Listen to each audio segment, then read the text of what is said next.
السلام علیکم ورحمۃ اللہ وبرکاتہ۔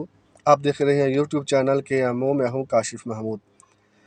آج میں آپ کے سامنے عرض کرتا ہوں کہ عورت کیا ہے۔ عورت کائنات کا حسن ہے۔ عورت باغ کا وہ پھول ہے کہ جس کی خوشبو ہر سو پھیلی ہوئی ہے۔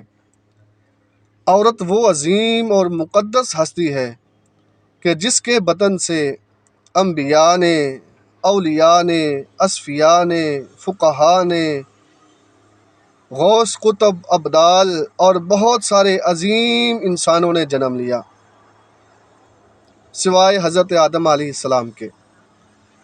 عورت کے بیسیکلی 4 روپ ہیں۔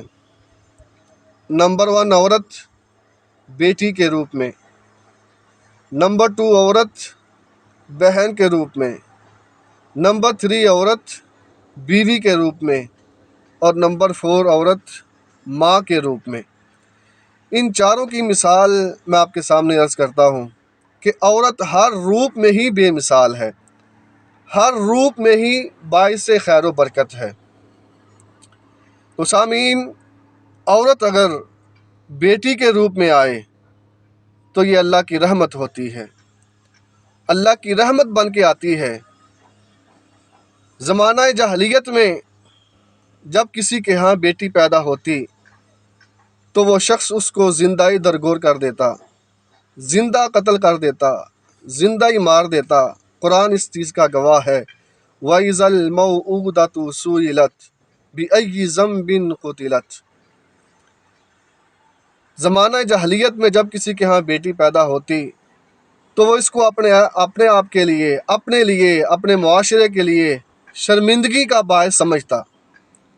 لیکن جب میرے کریم آقا صلی اللہ تعالیٰ علیہ وسلم آپ دنیا میں تشریف لائے تو آپ نے بیٹی کا مقام اور مرتبہ بیان فرمایا۔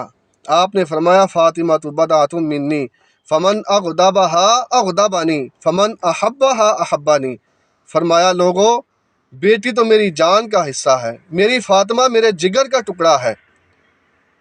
میرے کریم آقا صلی اللہ تعالیٰ علیہ وسلم آپ نے پریکٹیکلی بھی لوگوں کے سامنے بیٹی کا جو روپ، بیٹی والا جو روپ ہے وہ بیان فرمایا۔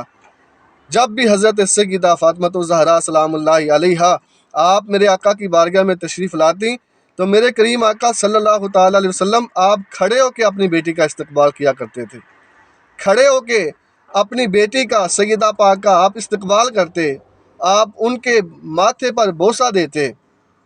آپ نے یہ بیٹی کی شان اور مرتبہ بیان فرما دیا۔